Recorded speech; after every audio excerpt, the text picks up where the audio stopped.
మేమైతే అనుకుంటున్నాం పీపీపీ అంటే ప్రజల ప్రాణాలని పిండి చేయడం, పిప్పి చేయడం, ఆ విధంగా చేయడం అనేటువంటిది భయంకరమైనటువంటిది. ఈ ప్రోగ్రాంలు మాత్రం ఎట్టి పరిస్థితిలో అంగీకరించేది లేదు. రెండవ పాయింట్, వైద్యం అన్నది, ఆరోగ్యం అన్నటువంటిది ప్రభుత్వాల దయాదాక్షిణ్యాల మీద ఉండకూడదు, ఒక ప్రజల హక్కుగా ఉండాలి. ఇప్పుడు చంద్రబాబు నాయుడు ఏం చెప్తున్నాడు, ఈ వచ్చేటువంటి కొత్త కాలేజీల్లో వైద్యం అంతా ఉచితం. ఏది ఉచితం? ఓపీ సెక్షన్ ఉచితం. ఓపీ కన్సల్టేషన్ అయిన తర్వాత మిగిలినంతా కట్టాలి. అది ఉచిత కార్యక్రమం.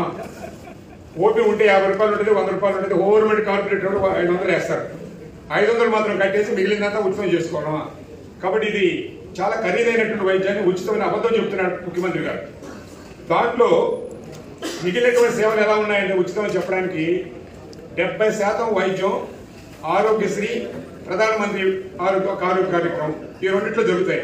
అంటే ఈ ప్రభుత్వాలు ఊడిపోయిన తర్వాత నెక్స్ట్ ప్రభుత్వాలు నాకు వద్దా, నేను ఇష్టం లేదు, నేను మానేస్తానంటే ఆరోగ్యం హక్కుగా ఉందా, ఉచితంగా ఉందా, దయాదాక్షిణ్యం మీద ఉందా? కాబట్టి ఈ విధంగా ఉండేటువంటిది కాదు. సరే, నువ్వు ప్రైవేట్ హాస్పిటల్ పెడతావా, టోటల్ వైద్యం ఉచితంగా చేస్తామని చేయవు. ప్రభుత్వ సొమ్ముతో మళ్ళీ ఉచితం అన్నటువంటి వాళ్ళ పేరు మీద చేయడం అన్నటువంటిది దారుణం. కాబట్టి ఇది చాలా ప్రమాదం.